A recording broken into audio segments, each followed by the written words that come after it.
നീ എന്താണ് പറയുന്നത്? ഞാൻ നിന്നെ ചതിച്ചു. പിന്നെ അല്ലാതെ എന്താണ് ഇതിന്റെ അർത്ഥം? നിന്റെ സഹോദരിക്ക് ഈ സൂക്കറുള്ള കാര്യം നീ എന്നോട് മുൻകൂട്ടി പറയുന്നുണ്ട്.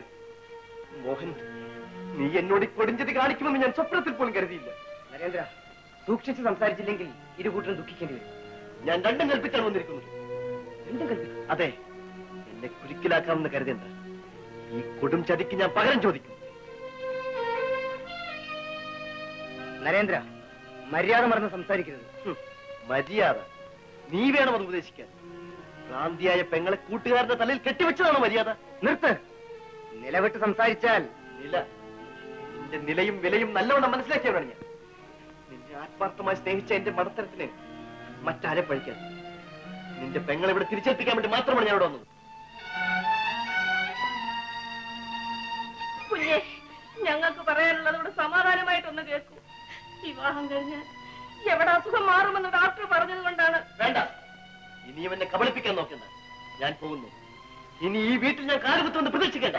അപ്പോൾ നീ പോവുകയാണല്ലേ? എന്താ തടയാൻ ഭാവമുണ്ടോ? നിന്നെയോ? അത്രയ്ക്ക് ഗതികെട്ടവരല്ല ഞങ്ങൾ. പക്ഷേ എന്ത് വേണം? പോകാൻ നിശ്ചയിച്ചെങ്കിൽ തനിച്ചു പോകണ്ട. കൂട്ടിന് സ്വന്തം പെങ്ങളെയും കൂട്ടി കൊണ്ടുപോയിക്കും. നീ എന്തൊക്കെയാണ് പറയുന്നത്? എന്റെ പെങ്ങളെ തിരിച്ചേൽപ്പിക്കാമെന്ന് ഇവൻ സ്വന്തം പെങ്ങളെയും കൂട്ടി കൊണ്ടുപോകട്ടെ. പേടിപ്പിക്കാതെ. എന്റെ പെങ്ങൾ ഇവിടം വിട്ടു പോന്നാൽ പട്ടിണി കിടക്കുകയും പറ്റുമില്ല. എന്റെ പെങ്ങളെ നിനക്ക് വിവാഹം കഴിച്ചു തന്നതും അവളുടെ പട്ടിണി മാറ്റാനില്ല. ശരി, എങ്കിൽ അത് തന്നെ നടക്കട്ടെ. വരമണി, നമുക്ക് പോവാം. കരയാതെ. യാതൊരു കാരണവുമില്ല നിന്നെ പറഞ്ഞേക്കാൻ മടിക്കാത്തവന്റെ കൂടെ ഇനി ഒരു നിമിഷം കഴിയാൻ നാണമില്ല നിനക്ക്. വാന്റെ കൂടെ. എന്തൊക്കെയാണ് ഈ കേൾക്കുന്നത്? നീയെങ്കിലും ഒന്ന് ക്ഷമിച്ച്. എന്റെ ക്ഷമയ്ക്ക് അതിനുണ്ടമ്മേ. ഇവൻ പറഞ്ഞതൊക്കെ അമ്മ കേട്ടില്ലേ? ഞാൻ പറഞ്ഞതാണ്, ഇനിയും പറയും. എവിടെ വെച്ചും പറയും. ഇവിടെ വെച്ചായതുകൊണ്ട് ഞാൻ ക്ഷമിച്ചു. ഒന്ന് നിർത്തടാ.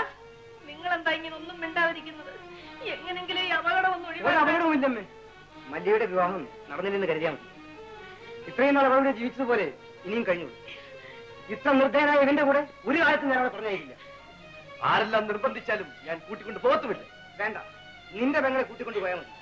വരമണി, വരാൻ പറഞ്ഞു. ഇവിടെ ആരും കരയരുത്. നരേന്ദ്ര, പുറത്തു കുത്തുന്ന ആ കാൽ ഇനി ഒരിക്കലും ഈ വീട്ടിൽ കുത്താൻ ഞാൻ ഇടയാക്കില്ല. നാം തമ്മിലുള്ള എല്ലാ ബന്ധങ്ങളും ഇതോടെ അവസാനിച്ചിരിക്കുന്നു.